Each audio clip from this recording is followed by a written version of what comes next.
சுற்றுலா பயணிகளை இருகரம் நீட்டி வரவேற்பதையே நாம் இதுவரை கண்டிருக்கிறோம். ஆனால் பார்சிலோனா மக்கள் கரங்களில் தண்ணீரை பீச்சியடிக்கும் துப்பாக்கிகளை ஏந்தி சுற்றுலா பயணிகளுக்கு எதிர்ப்பு தெரிவித்துள்ளனர். என்ன காரணம் என்று விரிவாக பார்க்கலாம்.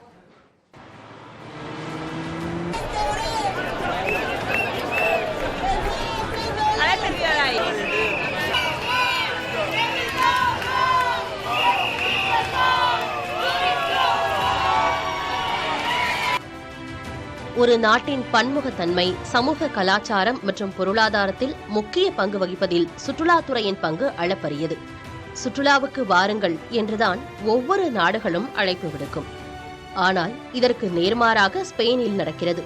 சுற்றுலாவுக்கு பெயர் போன அந்நாட்டின் பார்சிலோனாவில் சுற்றுலா பயணிகளே வெளியேறுங்கள், எங்கள் நாடு விற்பனைக்கு அல்ல என்று முழங்குகிறார்கள் உள்ளூர் மக்கள். இது உலகின் கவனத்தை ஈர்த்துள்ள நிலையில் பார்சிலோனாவில் என்ன நடக்கிறது, ஏன் இந்த எதிர்ப்பு என்ற கேள்விகள் எழலாம்.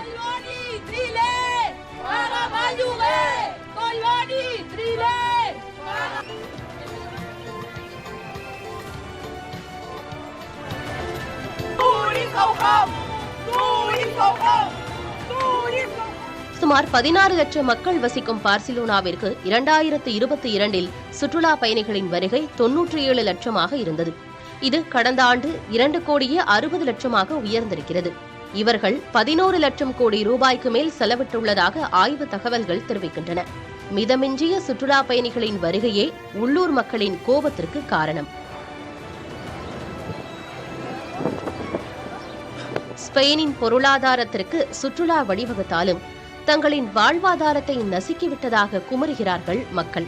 பார்சிலோனா நகரின் மைய பகுதியில் அதிக எண்ணிக்கையில் சுற்றுலா பயணிகளுக்கான குடியிருப்புகள் உள்ளன.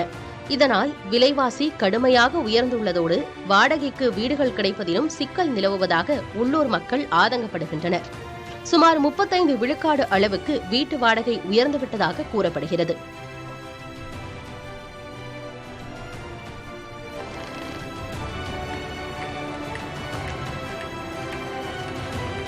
பார்சிலோனா நகரை சுற்றுலா கொன்றுவிட்டதாக கொதித்து பேசும் மக்கள் வீதிகளில் இறங்கி சுற்றுலா பயணிகள் மீது தண்ணீர் துப்பாக்கிகளால் தண்ணீரை பீச்சியடித்து வெளியேறுங்கள் என்று முழங்குகிறார்கள். உணவருந்திக் கொண்டிருந்த சுற்றுலா பயணிகள் மீது தண்ணீரை பீச்சியடித்து உங்கள் ஊருக்கு செல்லுங்கள் என்ற காட்சிகள் உலக அளவில் பெரும் பேசுபொருளாக மாறியுள்ளது.